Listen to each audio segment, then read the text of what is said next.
షర్మిల గారిని వేదిక మీదకి రావాల్సిందిగా నేనే స్వాగతిస్తున్నా. నా కూర్చుందమ్మా, కూర్చోవచ్చు, రండి.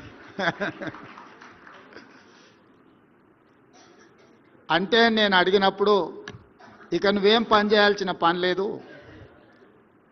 నేను అన్నీ చూసుకుంటాను. నేను నవ్వి చెప్తా ఉంటాను, ఈ తరానికి ఒకే రాజశేఖర రెడ్డి, ఒకే కేవీపీ రామచంద్రరావు ఉంటారు, ఇంకా ప్రత్యామ్నాయం ఎవరు ఉండరు అని. నాకు తెలిసి కేవీపీ రామచంద్రరావు గారు ఊహించినరో ఊహించలేదో నాకు తెలియదు, కానీ చదువుకునే రోజుల్లోనే ఒక మిత్రుడి కోసం తన శక్తినంతా దారపోయాలని నిర్ణయం తీసుకోవడం అనేది ఒక గొప్ప నిర్ణయం.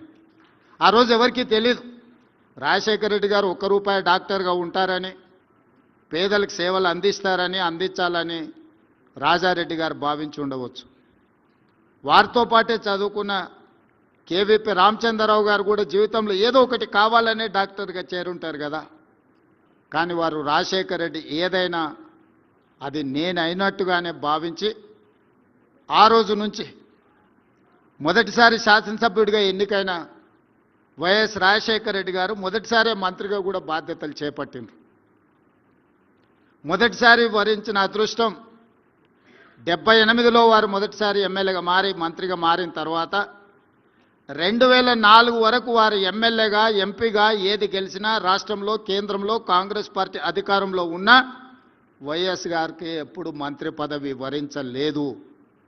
ఎన్నో కష్టాలను, ఒడిదుడుకులను సొంత పార్టీలో, సొంత ప్రభుత్వంలో ఎదుర్కొన్న ఆ కష్టాలలో కేవీపీ రామచంద్రరావు గారు వైఎస్ఆర్ గారిని వదిలిపోలే, తోడుగా నిటారుగా నిలబడ్డాడు. రాజశేఖర రెడ్డి గారి చాలా సమస్యల్ని తానే తీసుకొని జరిగిన తప్పిదాలకు తన ఖాతాలో రాసుకొని మంచి పనులు జరిగితే అది డాక్టర్ గారు చేసిండ్రు, మీకు సహాయం అందించిండ్రు అని చెబుతూ 2004 ముఖ్యమంత్రి అయిన తర్వాతనే వైఎస్ఆర్ గారికి డాక్టర్ కేవీపీ రామచంద్రరావు అనే అత్యంత సన్నిహిత మిత్రుడు ఉన్నాడని సమాజానికి అంతా తెలిసింది. కాబట్టి ఈనాడు మాకు చాలామంది కలుస్తూ కేవీపీ కావాలనుకునే వాళ్ళందరికీ వేదిక మీద నుంచి నా సూచన ఒకటే, మీరు ఎప్పటికీ కేవీపీలు కాలేరు, అట్లాంటి ఆలోచనలు కూడా చేయబాకండి. ఒక కేవీపీ కావాలంటే సర్వం త్యాగం చేయగలిగిన త్యాగ గుణం ఉండాలి, అన్ని సమస్యల్ని ఎదుర్కొని నిలబడగలిగిన శక్తి ఉండాలి. అవి ఈ రోజుల్లో ఉన్నట్టుగా నాకైతే ఎవరు కనిపించలే. మొదటి వారం లోపలికి రానిస్తే రెండో వారంలో మనం కాసేపు అలా జరిగి ఇలా పోతే ఆ కుర్చీల్లో కూర్చొని నేను నడుపుతాలే అనే వాళ్ళు ఉన్నారు. ఎందుకంటే నేను అనుభవంతో ఇవన్నీ చెప్తున్నా.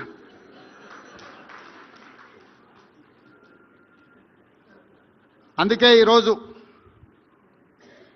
రాజశేఖర రెడ్డి గారు మరణానంతరం 16 సంవత్సరాలు పూర్తయినా రైతుల పట్ల రాజశేఖర రెడ్డి గారికి ఉన్న అభిమానాన్ని గుర్తించి, రైతుల పట్ల కేవీపీ రామచంద్రరావు గారికి అభిమానం ఉందో లేదో నాకు తెలియదు, నేను అప్పుడు అడగలేదు. కానీ డాక్టర్ వైఎస్ రాజశేఖర రెడ్డి గారికి రైతుల పట్ల ఉన్న అభిమానం వ్యవసాయం దండగ కాదు, వ్యవసాయాన్ని పండుగ చేసి రైతునే రాజును చేయాలన్న వైఎస్ఆర్ ఆలోచనని కొనసాగించాలన్న ఆలోచనతో ఈరోజు కేవీపీ గారి కార్యక్రమాన్ని ఏర్పాటు చేయడం జరిగింది. ఈరోజు కాంగ్రెస్ పార్టీ కాదు, ఈ దేశంలో రాష్ట్ర ప్రభుత్వాలు ఏర్పడాలి అని అంటే ఖచ్చితంగా ఉచిత విద్యుత్ హామీ ఇవ్వాలన్నంత బలమైన ముద్ర రాజశేఖర రెడ్డి గారు ఈరోజు చెరగని ముద్ర రైతుల మెదళ్లలో, రాజకీయాల మీద వారు ప్రభావితం చేసిండ్రు. ఆనాడు రాజశేఖర రెడ్డి గారు రైతులకు ఉచిత కరెంటు ఇవ్వాలి అన్నప్పుడు చాలా రకమైన చర్చలు జరిగినాయి. అసాధ్యమన్న వాళ్ళు ఎక్కువ మంది.